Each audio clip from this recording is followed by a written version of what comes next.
اے طائر لاہوتی اس رزق سے موت اچھی جس رزق سے آتی ہو پرواز میں کوتاہی۔ یہ اب میں اپنی طرف سے ایک اور شعر پڑھ رہا ہوں۔ بے خطر کود پڑا آتش نمرود میں عشق، بے خطر کود پڑا آتش نمرود میں عشق، عقل ہے محو تماشائے لب بام ابھی۔ خان صاحب نے واضح پیغام قوم کے نام دے دیا ہے، ڈو اور ڈائی کا معاملہ ہے۔ 24 تاریخ کو پوری قوم نکلے اور وہ پہنچے اسلام آباد، اس لیے کہ اس وقت پاکستان میں جو یزیدیت اور فسطائیت کا انہوں نے ماحول قائم کر رکھا ہے، جس طرح جمہوریت کو انہوں نے دفن کر دیا ہے، جس طرح آئین اور قانون کو چند لوگوں میں کھلونا بنا کے رکھ دیا ہے، چھوٹی سی ایلیٹ جس کو آپ بدماشیہ کا نام کہہ سکتے ہیں، لوگ اشرافیہ بھی کہتے ہیں، وہ اشرافیہ اس لیے نہیں ہے کہ شرافت والے کام نہیں کرتے، وہ بدماشیہ ہے بیسیکلی۔ انہوں نے اپنے مفادات کے تحفظ کے لیے ایک ایسا سسٹم بنا دیا ہے کہ جمہوریت ختم کر دو، 25 کروڑ عوام کے حقوق پہ ڈاکہ زنی کر لو، ایک سو کارڈ جو کہ ڈاکہ زنی کے ذریعے وجود میں آنے والی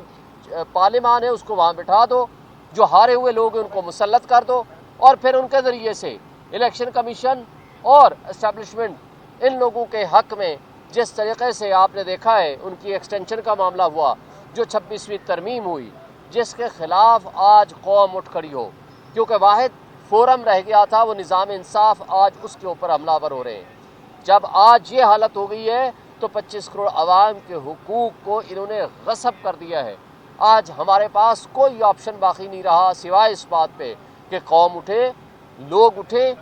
اور اپنے حقوق کا تحفظ کریں۔ جب عوام اٹھا کرتی ہے، خان صاحب نے فرینچ ریولوشن کے حساب سے بھی بات کی اور بھی کئی حوالے دیے، جب عوام اٹھتی ہے، جب عوام نکلتی ہے، جس طرح 8 فروری کو نکلی تھی، آپ کو یاد ہے کہ یہ جو ڈرائنگ روم میں بیٹھنے والے لوگ تھے یہ ہم سے سوال کرتے تھے، بلکہ آپ کے سارے میڈیا ہاؤسز میں جاتا تھا، سارے دوست جاتے تھے، آپ کو یاد ہوگا،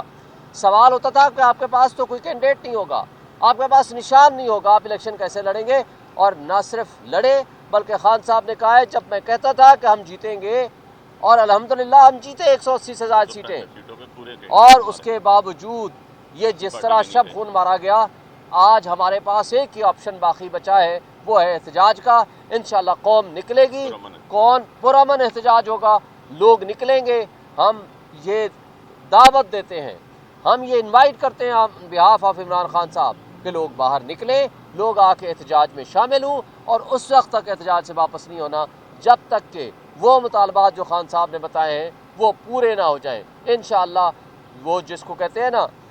اللہ کے اوپر بھروسہ ہو، تو انشاءاللہ تعالی کامیابی قوم کا مقدر ہوگی۔ بہت شکریہ۔ شاہین صاحب یہ بتائیے گا کہ عمران خان کی جو کال ہے اس کو گزرے تقریباً 24 گھنٹے سے زائد وقت گزر گیا ہے،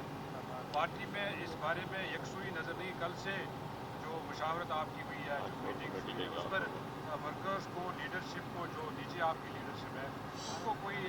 لائے عمل، کوئی ترتیب نہیں بتائی گئی، کس طرح ہوگا، کیا ہوگا، اور اس کے دیکھیں اس سلسلہ میں ہماری میٹنگز جاری ہیں، پورا کل پشاور میں بھی ہے، پوری تفصیل کے ساتھ قوم کو ہم اعتماد میں لیں گے۔ خان صاحب کا پیغام ہی کافی ہے، وہ کہتے ہیں نام ہی کافی ہے، پیغام ہی کافی ہے خان صاحب کا، 24 کو نکلنا ہے، باقی جو تفصیلات ہیں کل انشاءاللہ ہم جاری کریں گے۔ یہ بتائیے گا کہ جو احتجاج کے بارے میں جو کال جب آئی تھی اس کے بعد کہا کہ پارٹی میں بھی ڈویژن ہے، بہت سارے کوئی ڈویژن نہیں ہے، ان لوگ نہیں چاہتے کہ لوگ اس طرح احتجاج کے لیے ڈو اور ڈائی کے احتجاج کے لیے دیکھیں کوئی ڈویژن نہیں ہے۔ دیکھیں جب ایک رائٹ کنکلوژن تک پہنچنا ہوتا ہے نا، تو پھر جب کوئی پارٹی میٹنگز ہوتی ہیں ڈیموکریٹک پارٹیز میں ڈسکشن ہوتی ہیں، اس کو کہتے ہیں اختلاف رائے، پھر رائٹ کنکلوژن تک پہنچنے کے لیے۔ لیکن یہ تو کال ہماری پارٹی کی تو نہیں ہے، یہ کال ہے خان صاحب کی۔ خان صاحب کا ایک پیغام آیا ہے اور اس پیغام پہ پوری قوم نے لبیک کہنا ہے، پارٹی نے بھی لبیک کہنا ہے، کوئی اختلاف رائے نہیں ہے۔ کون الجھا؟ ہم ہی ہیں، کوئی نہیں الجھا، سارے ہم اکٹھے ہیں۔ ہم آپس میں کوئی مذاق کر لیں، آپ تک سنجیدگی کے ساتھ پہنچ جاتی ہیں باتیں، ہم تو مذاق کر کوئی ایسی کر لیں جس کو ہم سمجھیں، اور آپ کو لگتا ہے کہ وہ ساری وہاں فیڈ بیک جو دینے والے لوگ ہیں وہ آپ تک پہنچاتے ہیں کہ جناب لڑائی ہوگی۔ ہم سب ملاقات والے ہیں، کوئی لڑائی نہیں ہے۔